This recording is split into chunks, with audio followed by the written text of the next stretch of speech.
What's up guys, Chris Sargent Fitness with you again today. Just finished watching my boys, my team in the playoffs.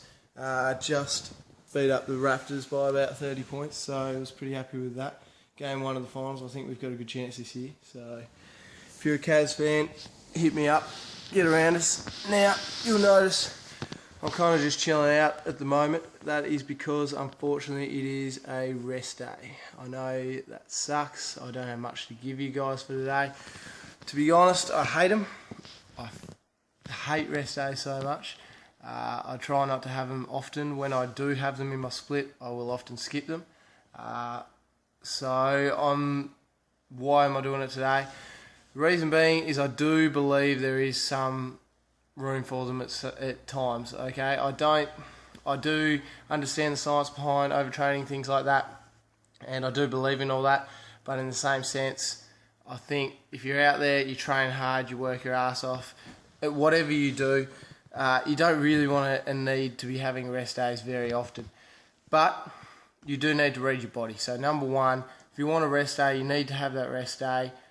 Don't just do it whenever just because it's in your schedule. If you feel fine, you feel strong, you're recovering well, you're eating a lot, then I suggest, occasionally not having that rest day, especially in a bulk. If you've got heaps of nutrition, heaps of food, and you're recovering fast. I mean, sometimes in my last bulk, I was training twice a day on some days, just because my recovery in my body felt so good, and I did do a lot of recovery with that stretching, mobility training, things like that to make that happen. But for the most part, you do need to read your body and judge it by you. So, for instance, in this situation, I've been obviously focused on a lot of compound training, a lot of strength training lately. My joints have been a bit sore, so in particular my shoulders a little bit tight. They need stretching out a bit, and my lower back's been having a bit of not troubles, but it is a little sore given I'm trying to up my squat strength, up my squat weight, as well as doing deadlifts sometimes the day straight after. Even on sometimes the same day, I'd chuck those in together. So those two things are hurting a little bit over the last couple of days. They're starting to feel good, but I do have a chest and back day. I'm kind of playing around with my split, so I've got chest and back day next. The reason, obviously, that doesn't, as I just said, my shoulders, my lower back, that's a bit of an issue. If I'm to jump straight in it, I'm not going to lift very strong.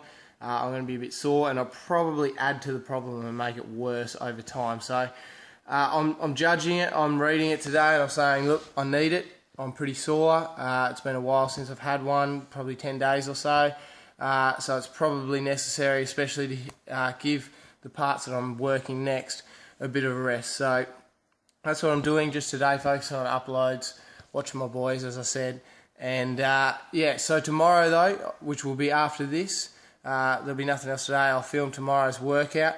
I'm going to have a go at, because I'm bringing in chest and back together. I don't usually do that, but this is the first time I'm going to have a go. I'm going to have a go at the Arnold chest and back workout. You've probably seen it before. I think you can find it. It would be on the internet. So I'm going to have a go at that. I'm going to run you through everything, have a little I'll put subtitles down the bottom of each workout sort of thing, and we'll see how that goes. It's pretty hectic, so I'm looking forward to it, and I'll see you there at the gym. Alrighty, let's get into it. I'm commentating this the next day, and I'm starting to feel real sore. Shoulders pulled up pretty stiff, chest is sore, and back starting to get stiff. Not too bad yet, but I think tomorrow's going to be rough, and I certainly felt the fatigue for the rest of the day. So I urge you to have a go at it. It was tough, no doubt. One of the hardest workouts probably ever had. So we'll get running through it. So the first thing you saw there was the bench press, and now onto the incline bench press. Kind of tough start going from that to the next one. So what they are there is 5 sets of working your way down, 12, 10, 8, 6, 4 reps. So obviously adding a bit more weight as you go. Then it moved on to here, the dumbbell flyers. As you see down the bottom, 4 sets, only 4, 12, 10, 8 and 6. I think an important one with these is really focusing on a squeeze. So not necessarily coming the whole way together, but just keeping the tension on your chest the whole time rather than letting your chest relax at the top there. The next one you'll see here is dips. Now these are chest focused, so you'll often see people talk about chest or tricep dips. These ones you'll see I'm kind of leaning forward a little bit, my legs back slightly, and focusing on my chest rather than my triceps. Here's one I don't do often, but it is a good one. 4 sets of 15 dumbbell pullovers. These ones, once again, can target 2 different muscles. You see the lats activating a little bit. Now, if you want to target the chest, what you'll probably see it when the camera comes around here a little bit, is when you come up to the top, really squeezing and pushing up, so protracting the shoulders and flexing the chest.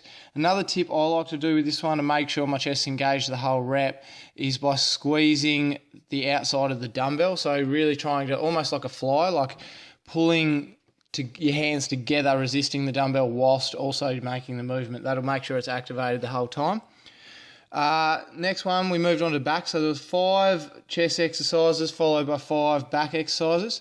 I've seen people do it in different orders. I like doing it this way because it really works out the chest, and then same with the back. So what you see here is the pull-ups. I found this the hardest because there was pull-ups and soon you'll see chin-ups so close together, but they were 5 sets of 15, 12, 10, 8 and 8. I think I might have struggled to get that on the chin-ups on the second one. You might have noticed they were a little different there, so they're wide and rear chin-ups. You don't necessarily have to do them like that. I've never done them like that before, but it was different. It kind of engaged the lat a little differently, bringing your head in front of the bar rather than behind it. Here you've got the T-bar row for 4 sets, 15, 12, 10 and 8. Obviously building up the weight as you go.